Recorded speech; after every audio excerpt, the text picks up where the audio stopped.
환갑이 넘은 할머니가 혼자 배낭을 맸습니다. 30년을 오로지 가족만을 위해 살았습니다. 그런데 자식들이 다 커서 떠나자 거울 속엔 이름 없는 노인만 남아 있었습니다. 나라는 사람, 그 사람은 어디로 간 걸까요? 그녀는 그곳에서 무엇을 찾았을까요? 따스한 봄볕이 거실 창가를 비추던 어느 평범한 오후였어요. 문득 돌아본 집안은 정적만이 가득해서 가슴 한구석이 서늘해지더군요. 30해를 넘게 이어온 치열했던 엄마로서의 삶이 이제야 비로소 멈춘 것 같다는 생각이 들었지요. 아이들이 남기고 간 흔적들을 치우며 저는 거울 앞에 서서 한참 동안 제 얼굴을 들여다보았답니다. 깊게 파인 주름과 거칠어진 손마디가 마치 훈장처럼 느껴지면서도 한편으로는 가슴이 시려왔어요. 누구의 엄마로만 불리며 살아온 시간 동안 정작 내 이름 석자는 어디로 사라진 걸까 하며 한참을 멍하니 서 있었지요. 이제는 정말 나를 위해 살아야 할 때가 온 걸까요? 24살 꽃다운 나이에 하얀 면사포를 쓰고 이 집에 들어왔던 그날이 아직도 눈에 선하네요. 당신은 이제 누구의 아내가 되었고 곧 누구의 엄마가 될 거라는 어른들의 말씀이 그땐 왜 그리 당연한 숙명처럼 들렸는지 모르겠어요. 신혼의 단꿈을 꿀 새도 없이 줄줄이 태어난 아이들을 키우느라 제 청춘은 눈 깜짝할 사이에 지나가 버렸답니다. 나를 가꾸는 법도 잊은 채 오로지 가족들의 끼니와 빨래를 챙기는 것이 제 삶의 전부가 되었었죠. 가끔 창밖을 보며 여행을 꿈꾸기도 했지만 등 뒤에서 울어대는 아이들의 목소리에 그 마음은 늘 뒷전으로 밀려나곤 했어요. 그렇게 제 인생의 봄날은 자식들에게 다 내어주었답니다. 첫째 아이를 품에 안았던 그날 세상은 온통 아이 중심으로 돌아가기 시작했지요. 내 이름 석자는 어느새 서랍 깊숙이 넣어두고 누구 엄마라는 이름이 내 옷처럼 편안해질 때까지 저는 참으로 열심히도 살았습니다. 아이가 아픈 밤이면 제 가슴은 타들어가는 것 같았고 아이가 처음 걸음마를 떼던 날에는 온 세상을 얻은 것마저 기뻤답니다. 하지만 정작 제가 아픈 날에는 내색조차 할 수 없었어요. 내가 쓰러지면 이 가정이 멈춘다는 생각에 약 하나를 삼키고 다시 부엌으로 향했지요. 엄마라는 이름은 그렇게 스스로를 잊게 만드는 마법 같은 굴레였나 봅니다. 이제야 그 무게를 조금 내려놓으려 하네요. 남편의 박봉으로 사남매를 키워내느라 제 가계부는 늘 눈물 자국으로 얼룩져 있었어요. 시장통에서 500원을 깎기 위해 실랑이를 벌이던 그 시절, 정작 제 자신을 위해서는 커피 한 잔 사 마시는 것조차 사치라 여겼지요. 아이들 옷은 늘 새 것으로 사주면서도 제 옷은 이웃에서 물려받거나 10년 넘게 입은 해진 옷뿐이었답니다. 그래도 아이들이 학교에서 받아온 상장을 보면 그간의 고생이 눈 녹듯 사라지곤 했어요. 돈 없어서 공부 못 시킨다는 소리는 듣지 않으려 밤늦게까지 부업을 하며 손목이 시큰거릴 정도로 일을 했었죠. 그 모든 고단함이 지금의 저를 만든 밑거름이었을 겁니다. 아이들의 운동의 날이면 뇌약볕 아래서 땀을 흘리며 김밥을 말던 기억이 나요. 정작 나는 남은 꼬투리만 먹어도 배가 불렀던 건 내 입으로 들어가는 것보다 아이들의 웃음소리가 더 달콤했기 때문이겠지요. 남들은 나들이 간다고 예쁘게 차려입고 올 때 저는 흙먼지 묻은 앞치마만 겨우 벗고 달려갔었죠. 혹시라도 엄마가 부끄러울까봐 멀리서 손만 흔들던 그 마음을 우리 아이들은 알고 있을까요? 제 인생의 가장 찬란한 순간들은 그렇게 운동장 한 구석에서 아이들을 응원하며 다 써버린 것 같아요. 그래도 후회는 없어요. 그 순간만큼은 제가 세상에서 가장 필요한 존재였으니까요. 장마철이면 비가 새는 단칸방에서 아이들을 안쪽으로 밀어넣고 밤을 지새우기도 했죠. 눅눅한 이불 위로 떨어지는 빗소리가 마치 제 신세 한탄처럼 들려 서러웠던 밤이었답니다. 그래도 자식들 입에 들어가는 하얀 쌀밥을 보며 저는 배고픔도 잊은 채 허허 웃곤 했어요. 추운 겨울에는 연탄불이 꺼질까봐 새벽마다 일어나 떨리는 손으로 연탄을 갈았지요. 제 손은 늘 검은 연탄재와 물기로 불어 터져 있었지만 아이들의 고사리 같은 손만큼은 따뜻하게 지켜주고 싶었거든요. 그런 세월이 쌓여 지금의 집을 마련하고 아이들을 번듯하게 키워냈으니 참으로 대단한 인생이었다 싶네요. 자식들이 사춘기에 접어들자 집안은 바람잘 날 없는 전쟁터와 같았답니다. 문을 쾅 닫고 들어가는 뒷모습을 보며 거실 한 구석에서 숨죽여 울던 날이 하루 이틀이 아니었지요. 엄마가 해준 게 뭐가 있냐며 소리치는 아들의 말은 가슴에 비수처럼 꽂혀 밤새 피를 흘리는 것 같았어요. 그래도 다음날 아침이면 아이가 좋아하는 계란말이를 정성껏 준비해 밥상에 올리는 게 엄마라는 사람의 숙명인가 봅니다. 내 마음은 만신창이가 되어도 자식의 허기는 채워줘야 한다는 그 마음 하나로 그 모진 세월을 견뎌왔지요.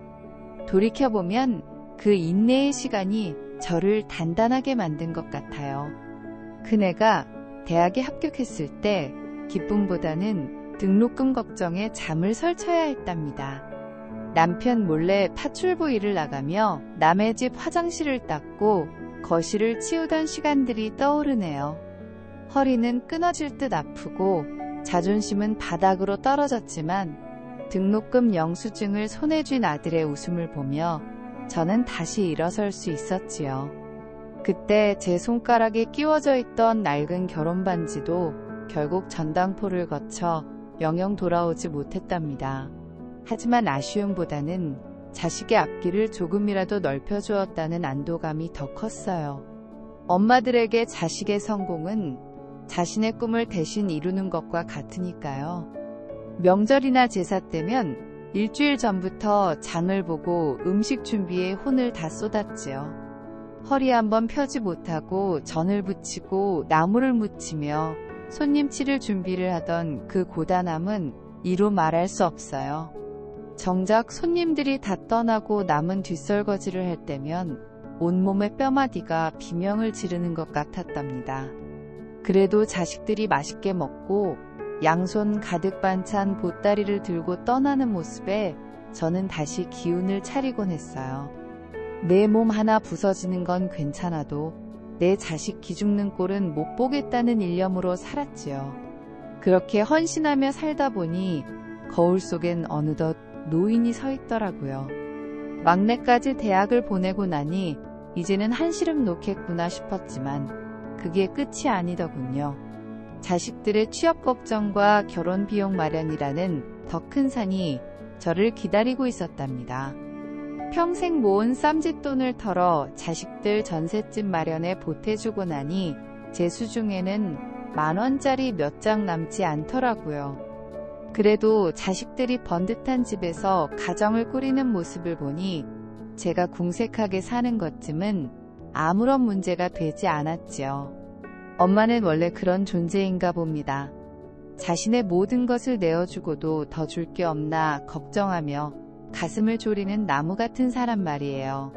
자식들이 결혼하고 손주들이 태어나자 제 삶은 다시 손주 뒷바라지로 이어졌답니다.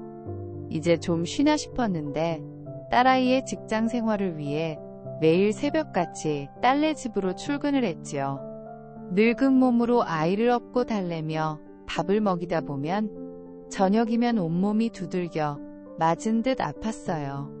엄마 덕분에 일할 수 있어 고마워 라는 말 한마디에 피로를 잊으려 노력했지만 사실 제 마음속은 조금씩 비어가고 있었답니다. 친구들은 여행도 가고 취미생활도 한다는데 나는 왜 평생을 누군가를 위해서만 살아야 하나 하는 서글픈 생각이 문득문득 찾아오곤 했지요. 어느 날 손주를 재우고 거실 창가에 앉아 노을을 바라보는데 갑자기 눈물이 왈칵 쏟아지더라고요. 내가 지금 무엇을 위해 이렇게 사나 하는 근원적인 회의감이 밀려왔던 것이지요. 자식들은 각자의 삶으로 바쁘고 손주들도 금방 자라 제 품을 떠날 텐데 정작 나라는 사람은 흔적도 없이 사라질 것만 같아 무서웠답니다. 평생을 희생해온 대가가 고작 이 공허한 뿐인가 싶어 가슴이 먹먹해졌어요. 누구의 엄마도 할머니도 아닌 그냥 나로서 불리고 싶다는 욕망이 마음 깊은 곳에서 꿈틀거리기 시작했지요. 그것은 30년 넘게 억눌러왔던 제 영혼의 외침이었답니다. 그날 이후 저는 장롱 깊숙이 넣어두었던 낡은 앨범을 꺼내보았어요. 그곳엔 결혼 전 해맑게 웃으며 배낭을 메고 있던 20살의 제가 있었지요. 사진 속의 저는 눈부시게 아름다웠고 세상을 다 가질 듯한 자신감으로 가득 차 있었답니다. 그 시절 저는 화가가 되고 싶었고 세계 곳곳을 누비며 글을 쓰고 싶어 했었죠. 하지만 현실의 벽에 부딪혀 꿈을 접고 엄마라는 이름으로 살아야 했던 세월들이 주마등처럼 스쳐 지나갔어요. 이제라도 그 꿈의 조각을 찾아야겠다는 결심이 선 순간 가슴이 벅차오르기 시작했답니다. 늦었다고 생각할 때가 가장 빠를 때라는 말을 믿어보기로 했지요. 가족들에게 제 결심을 알리던 날 집안 분위기는 얼음장처럼 차가워졌답니다.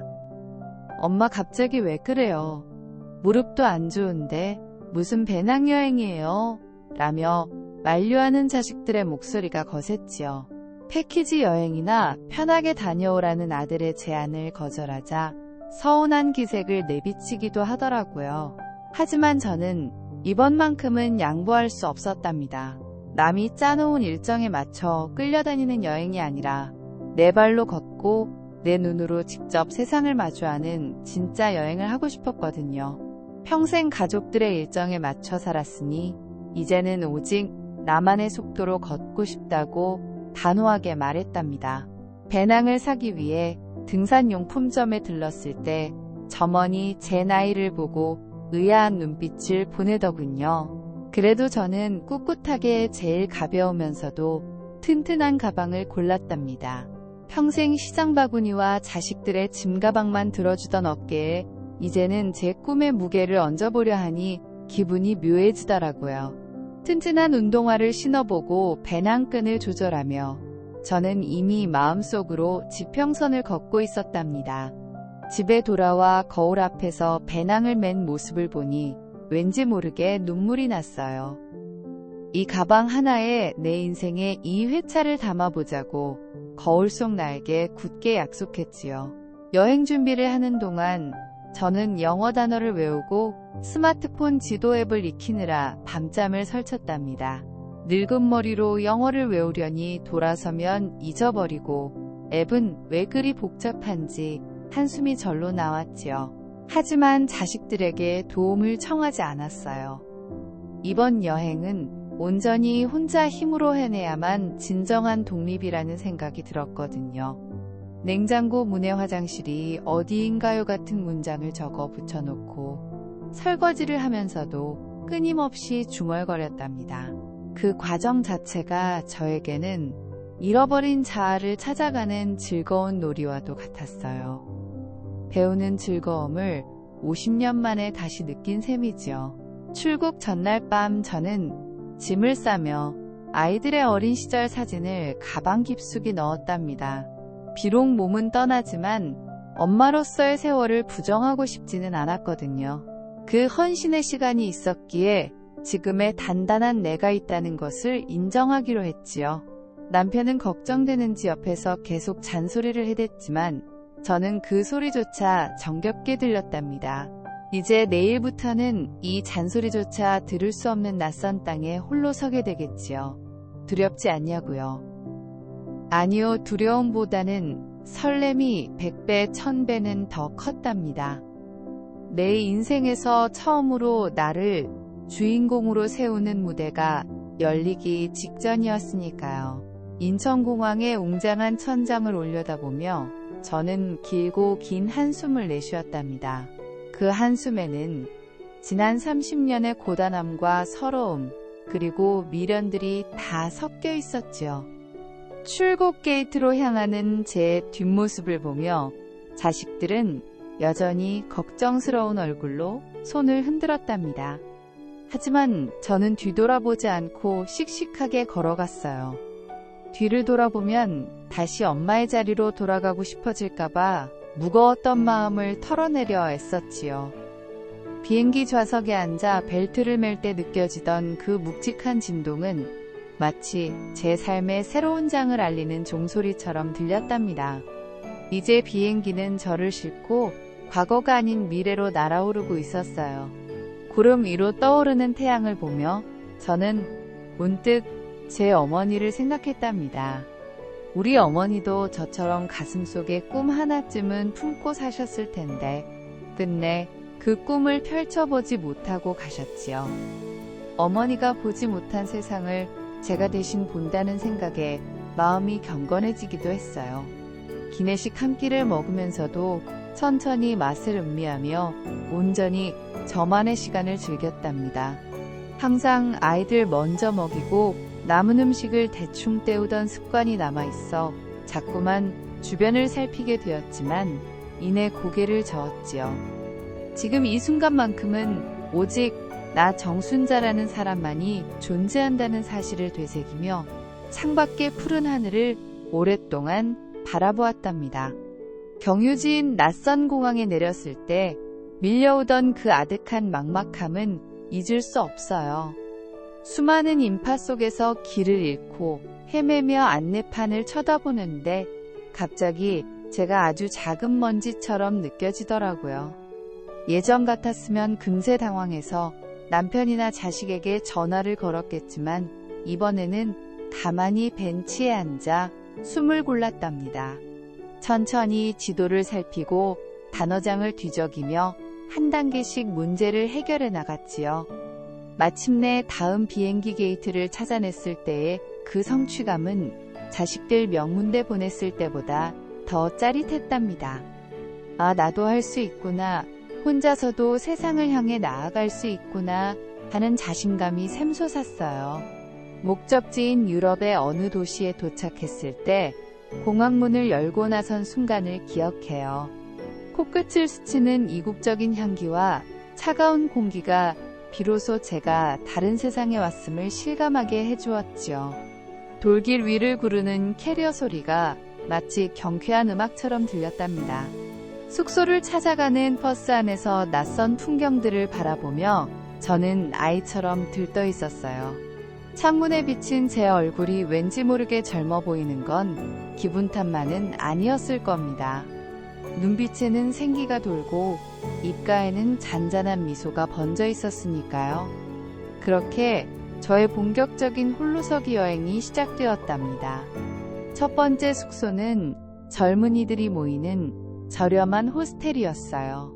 환갑 넘은 동양인 할머니가 배낭을 메고 들어서자 모두가 눈을 동그랗게 뜨고 쳐다보았지요. 처음에는 그 시선이 부끄러워 고개를 숙였지만 이내 당당하게 가슴을 폈답니다.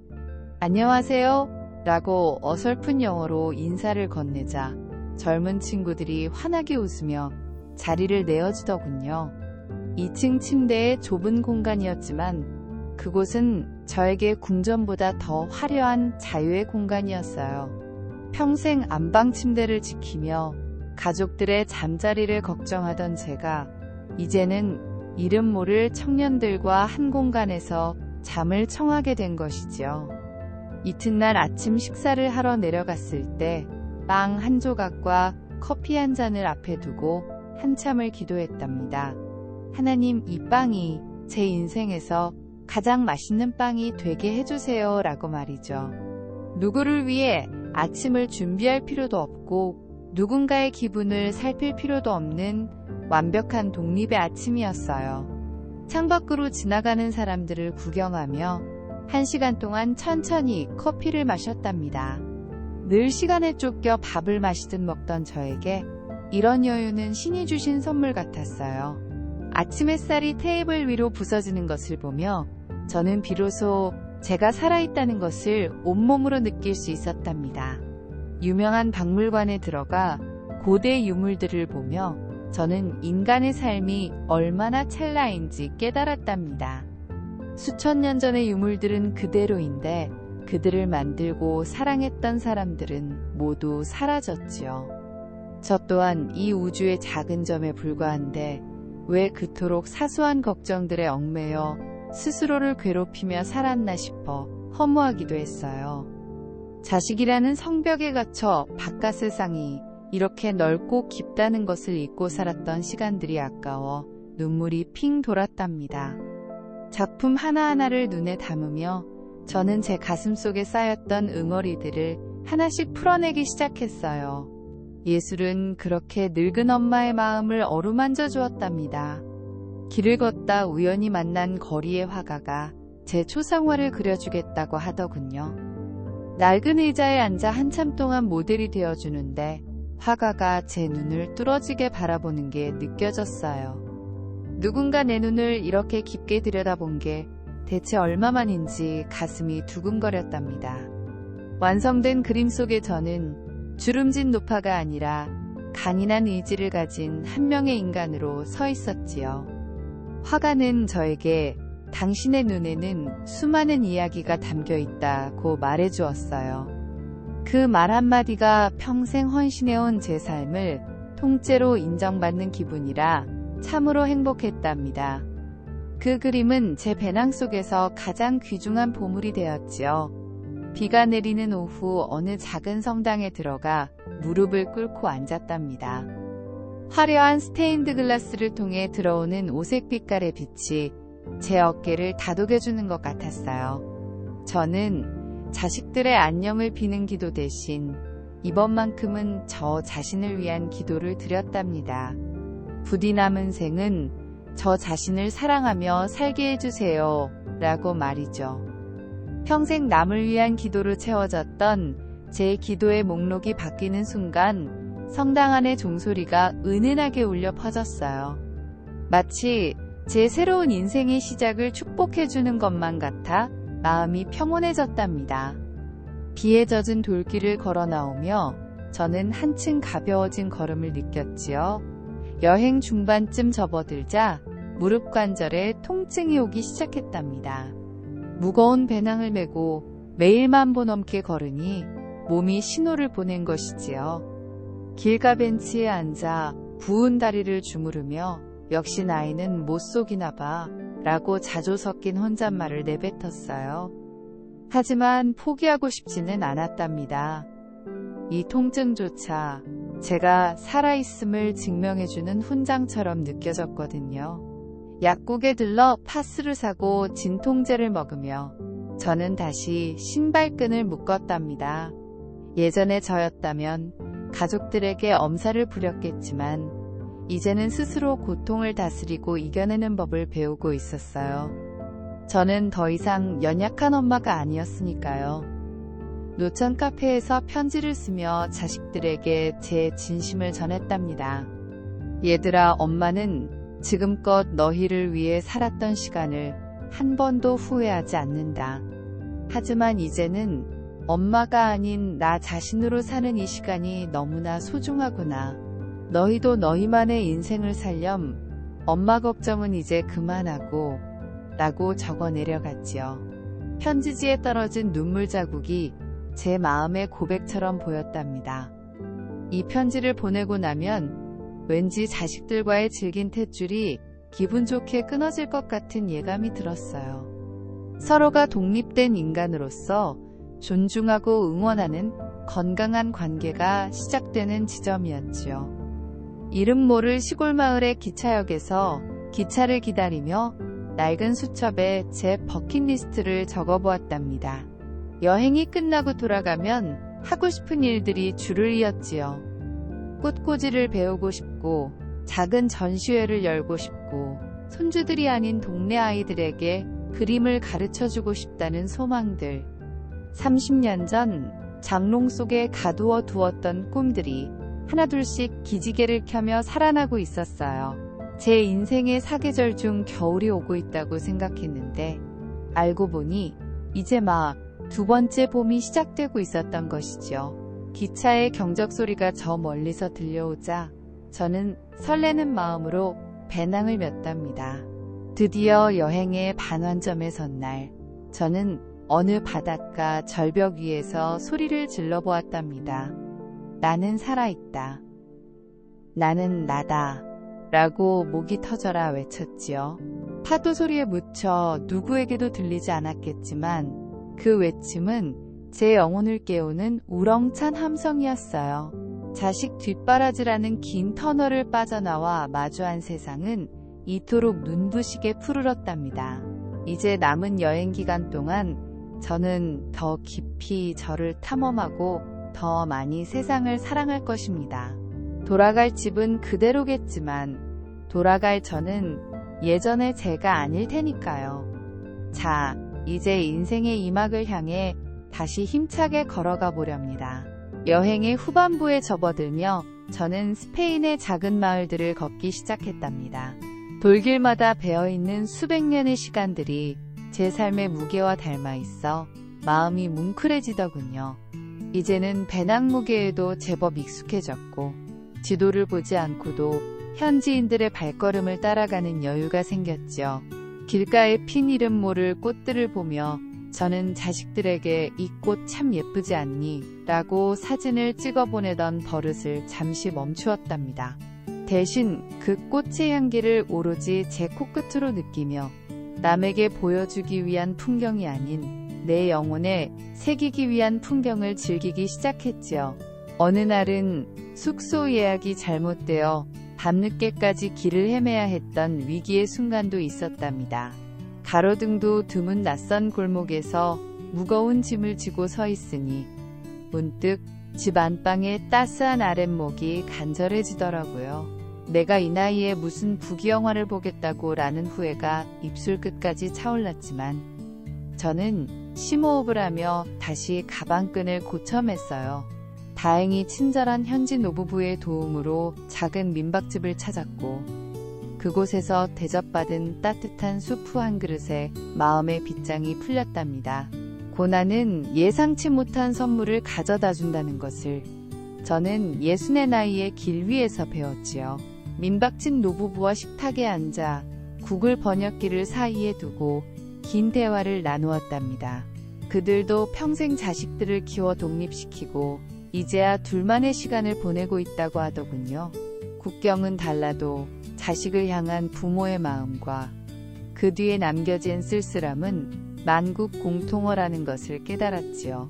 할머니는 제 거친 손마디를 가만히 쓰다듬으며 참으로 훌륭한 인생을 살았다고 다독여 주셨어요.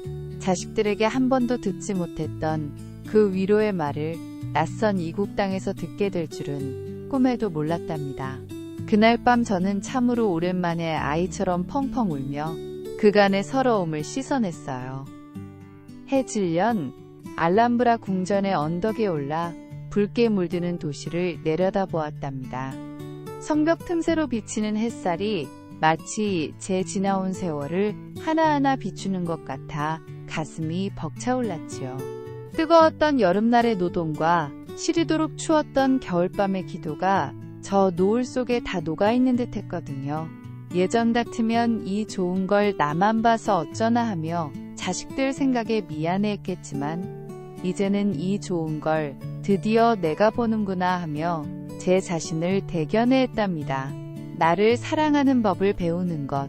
그것이 이번 여행이 저에게 준 가장 위대한 가르침이었죠. 여행지의 재래시장을 구경하는 것은 제 오랜 즐거움 중 하나였답니다. 하지만 이번에는 식구들이 좋아하던 고기나 생선 대신 제가 평소에 먹어보고 싶었던 화려한 과일들을 잔뜩 샀어요. 남편이 싫어해서 사지 못했던 향이 강한 치즈와 아이들이 비싸다고 투덜대던 이국적인 잼들도 장바구니에 담았지요. 숙소로 돌아와 오직 저만을 위한 만찬을 차려놓고 보니 가슴 한구석이 간지러울 정도로 행복했답니다. 남의 입에 맛있는 것을 넣어주는 기쁨도 크지만 내 입이 즐거워지는 기쁨 또한 인간으로서 누려야 할 당연한 권리라는 것을 이제야 알았네요. 어느 작은 공방에서 흙을 만지며 도자기를 빚어보는 체험을 했답니다. 물레 위에서 돌아가는 흙덩이를 보며 저는 제 인생이 저 흙과 같다는 생각을 했어요. 가족이라는 틀에 맞춰 모양이 빚어지고 자식들의 필요에 따라 깎이고 다듬어졌던 시간들 말이에요. 하지만 이제는 제가 직접 제 삶의 모양을 빚어보고 싶었답니다. 비뚤비뚤하고 투박한 모양의 컵이었지만 그 표면에는 제 지문이 선명하게 찍혀 있었지요. 그것은 세상에 단 하나뿐인 나를 상징하는 증표였어요. 가마에서 구워져 나올 제 인생의 이 막이 저 컵처럼 단단해지기를 간절히 기도했답니다. 기차를 타고 국경을 넘으며 창밖으로 스쳐 지나가는 포도밭을 하염없이 바라보았어요. 덜컹거리는 기차 소리가 마치 제 심장 박동 소리처럼 경쾌하게 들리더라고요. 예전에는 어딘가로 이동한다는 것이 늘 불안하고 초조한 일이었는데 이제는 그 과정 자체를 즐길 수 있게 되었지요. 목적지가 조금 늦어지면 어떻고 길을 좀 돌아가면 어떤가요? 어차피 인생이라는 여행은 끝이 정해져 있는 법이고 중요한 것은 그 사이사이에 만나는 풍경들인데 말이죠. 저는 수첩에 천천히 가는 길에만 피어있는 꽃들이 있다라고 정성껏 적어 내려갔답니다. 해변이 아름다운 어느 도시에서 저는 생전 처음으로 과감한 옷차림을 해보았답니다. 한국에서는 남사스럽다고 절대 입지 못했을 원색의 원피스를 입고 해변을 걸었지요. 바람에 치맛자락이 휘날릴 때마다 제 마음속에 가두어 두었던 소녀가 다시 살아나 춤을 추는 것 같았어요. 사람들의 시선 따위는 더 이상 두렵지 않았답니다. 주름진 얼굴과 축 처진 살점들이 부끄러운 게 아니라 그것을 감추려 전전긍긍했던 제 소심한 마음이 더 부끄러웠던 것이지요. 태양 아래 당당하게 서 있는 제 모습이 그 어떤 명화 속 주인공보다 아름답게 느껴졌던 순간이었어요. 박물관 벤치에 앉아 쉬고 있는데 한 동양인 청년이 다가와 사진을 찍어달라고 부탁하더군요. 서툰 솜씨로 셔터를 눌러주자 청년은 환하게 웃으며 고맙다고 인사를 건넸답니다. 그러고는 제 배낭을 보며 정말 대단하세요. 우리 어머니도 이런 여행을 하셨으면 좋겠어요. 라고 말하더군요. 그 말을 듣는 순간 가슴이 뭉클해지며 우리 아이들의 얼굴이 떠올랐어요. 내 자식들도 지금쯤 저 청년처럼 저를 응원하고 있겠구나 싶어 미안한 마음이 눈 녹듯 사라졌답니다. 자식에게 짐이 되지 않으려 애쓰는 삶보다 자식에게 영감을 주는 삶이 더 가치 있다는 것을 깨달았지요. 여행의 끝자락. 저는 산티아고 순례길의 마지막 고개를 넘었답니다. 발가락에는 굳은 살이 박이고 다리는 퉁퉁 부었지만 눈앞에 펼쳐진 대성당의 모습을 보자 눈물이 왈칵 쏟아졌어요. 그것은 환희의 눈물이자 평생을 견뎌온 나 자신에 대한 경의의 표시였지요. 성당 광장에 배낭을 내려놓고 대자로 누워 하늘을 바라보는데 구름 사이로 쏟아지는 햇살이 저를 안아주는 것 같았답니다. 고생했다. 정말 고생 많았다. 라는 신의 음성이 들리는 듯 했지요. 저는 그곳에서 제 인생의 전반전을 완전히 매듭짓고 새로운 후반전을 향한 출발선에 섰음을 느꼈답니다. 마지막 숙소에서 짐을 정리하며 가방 안의 무게가 줄어든 것을 확인했어요. 물리적인 짐은 줄었지만 제 마음의 배낭은 그동안 담아온 추억과 지혜로 가득 차 묵직해져 있었지요. 처음 떠날 때의 그 막막함과 두려움은 온데간데 없고 이제는 어떤 상황도 유연하게 대처할 수 있다는 자신감이 자리 잡았답니다. 한국으로 돌아가면 만날 남편과 자식들의 얼굴이 그리워지기도 했지만 전처럼 그들에게 종속되고 싶은 마음은 조금도 들지 않았어요. 이제는 건강한 거리를 유지하며 각자의 인생을 존중하는 법을 알게 되었으니까요. 귀국행 비행기 오르기 전 공항 카페에서 마지막으로 에스프레소 한 잔을 마셨답니다.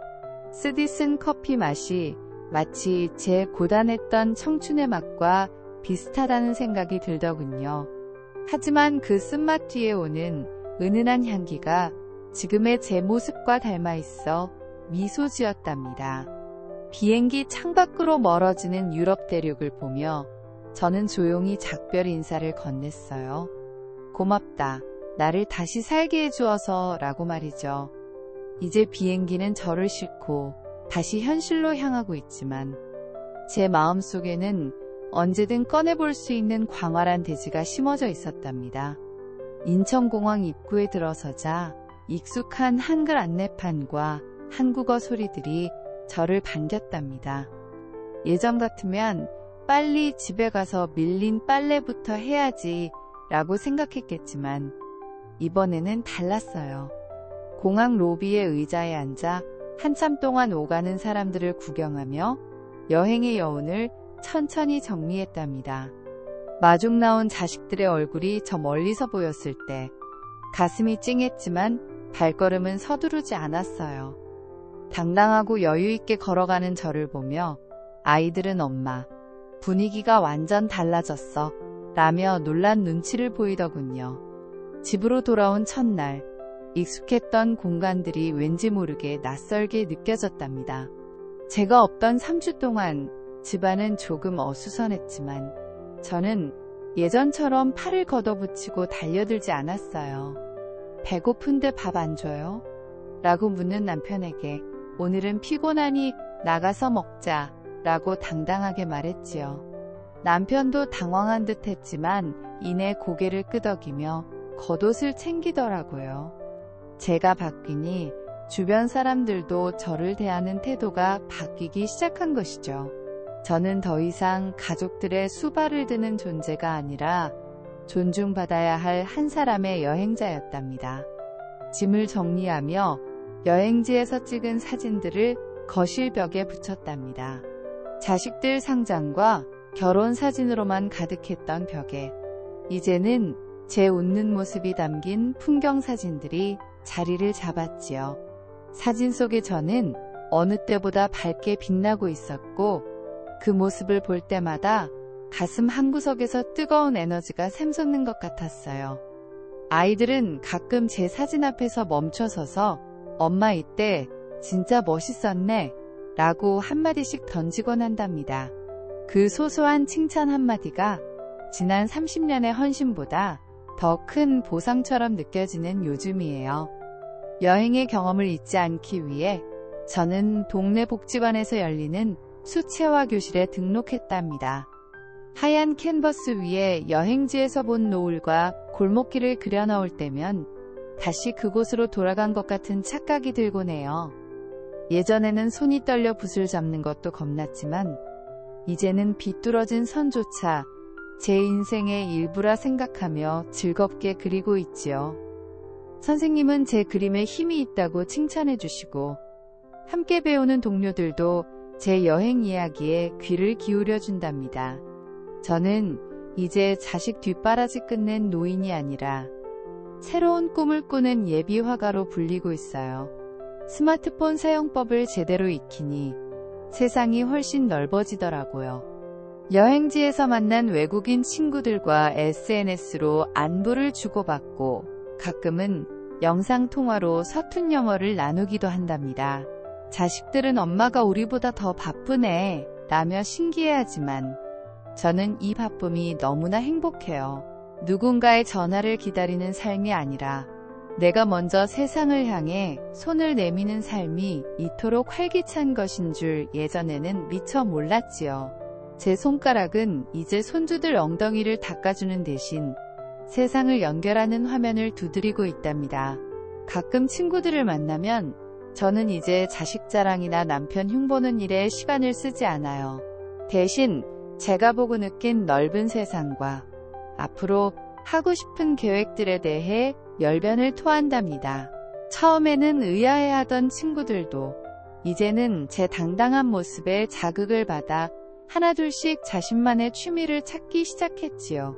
우리는 이제 누구 엄마들의 모임이 아니라 각자의 꿈을 공유하는 여자들의 모임으로 변해가고 있어요.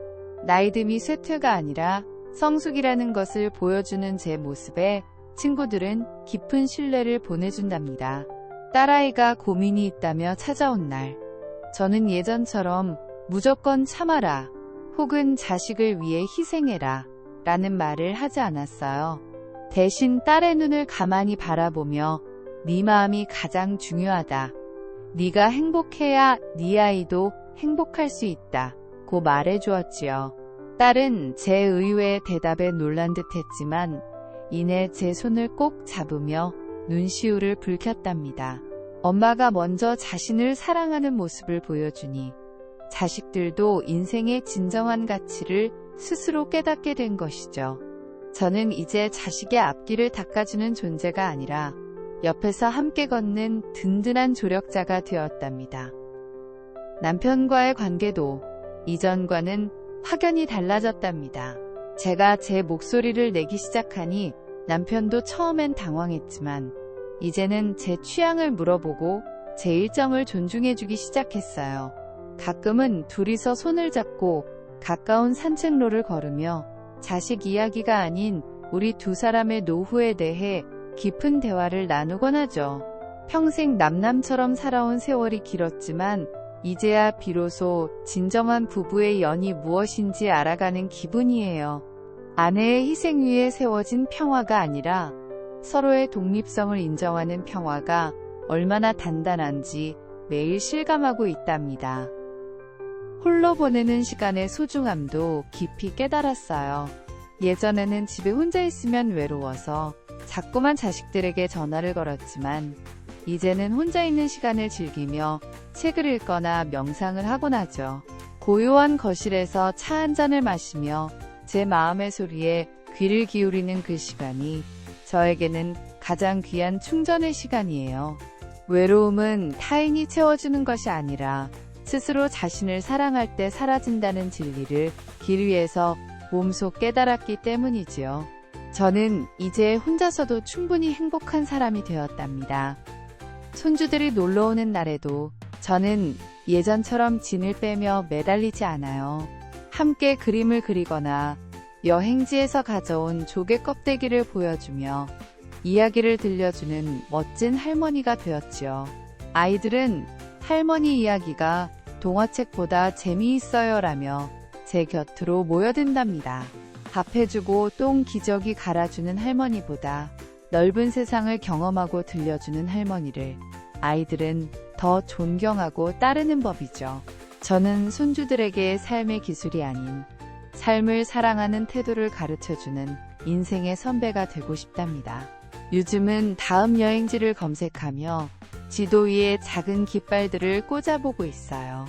다음번에는 그리스의 푸른 바다를 보러 갈까?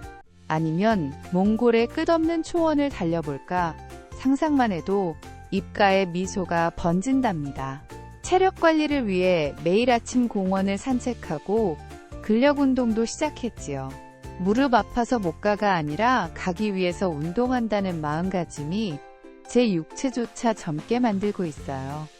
제 인생의 시계는 이제 거꾸로 돌아가고 있는 듯합니다. 열정 많은 20대 청춘 못지않으니까요. 어느 날 밤 남편이 제 손을 잡으며 슬며시 묻더군요. 그렇게 좋아? 여행 다녀오니 사람 자체가 바뀐 것 같아 라고요. 저는 환하게 웃으며 대답했답니다. 응, 나를 찾았거든. 평생 당신 아내로. 애들 엄마로만 살다가 이제야 나라는 사람을 처음 만났어 라고 말이죠. 남편은 한참 동안 말이 없었지만 제 손을 더 꽉 쥐어주더라고요. 그 따뜻한 온기 속에서 저는 지난 세월의 보상을 한꺼번에 받는 기분이었답니다. 우리는 그렇게 서로의 성장을 응원하며 함께 늙어가는 진정한 반려자가 되어가고 있어요. 길을 가다 우연히 마주친 거울 속의 제 모습이 낯설지 않아요. 주름진 눈가에는 인자한 미소가 담겨 있고 꼿꼿하게 편 어깨에는 삶에 대한 자부심이 묻어나지요. 예전에는 부끄러워 피하고 싶었던 노인의 얼굴이 이제는 수많은 경험을 품은 아름다운 대지처럼 보인답니다. 늙어가는 것이 아니라 익어가는 것이다 라는 노래 가사가 제 가슴에 화살처럼 꽂히더군요. 저는 지금 인생에서 가장 맛있게 익어가는 중이에요. 그 향기가 주변 사람들에게도 따스하게 전해지기를 바랄 뿐이랍니다. 주변의 젊은이들이 저에게 고민 상담을 해올 때가 있어요. 어르신, 어떻게 하면 그렇게 활기차게 사세요? 라고 물으면 저는 늘 이렇게 대답해 준답니다. 나를 위한 시간을 단 1시간이라도 매일 가지세요. 남을 위한 희생도 아름답지만 나를 잃어버린 희생은 결국 상처만 남깁니다. 라고요. 제 말 한마디에 고개를 끄덕이는 청년들을 보며 제 아픈 경험이 누군가에게는 이정표가 될 수 있음에 감사함을 느꼈지요. 저는 이제 제 삶을 증명하는 살아있는 교과서가 된 기분이에요. 자식들은 이제 저를 걱정하기보다 저의 활동을 궁금해하며 사진을 기다린답니다. 엄마가 독립적으로 잘 사니 본인들의 삶에도 활력이 생긴다고 하더군요.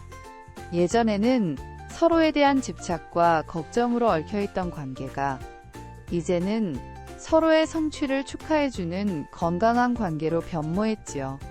저는 자식들의 삶에 개입하지 않고 자식들도 제 삶의 방식을 존중해주니 집안의 웃음꽃이 더 자주 핀답니다.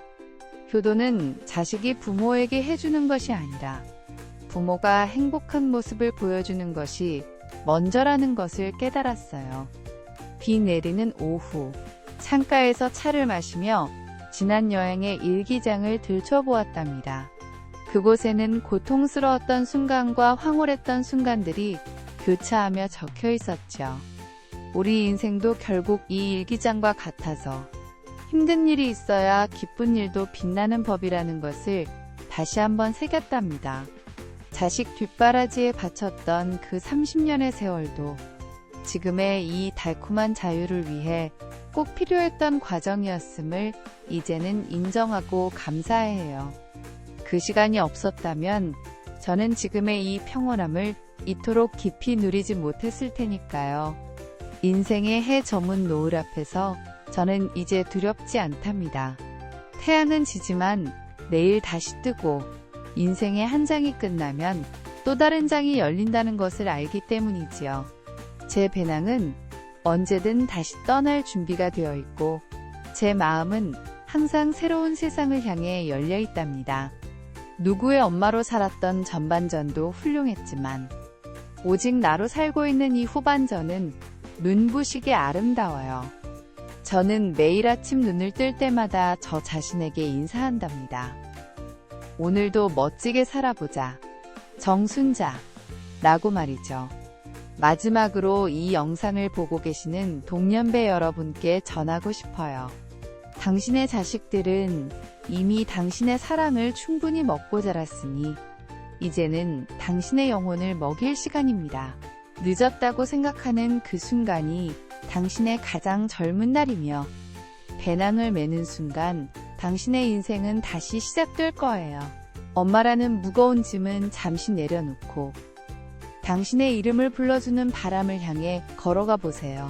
그 길 끝에서 당신은 세상에서 가장 아름답고 강인한 진짜 당신을 만나게 될 것입니다.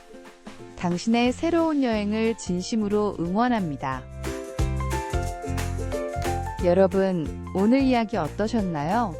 구독과 좋아요 잊지 말아주세요.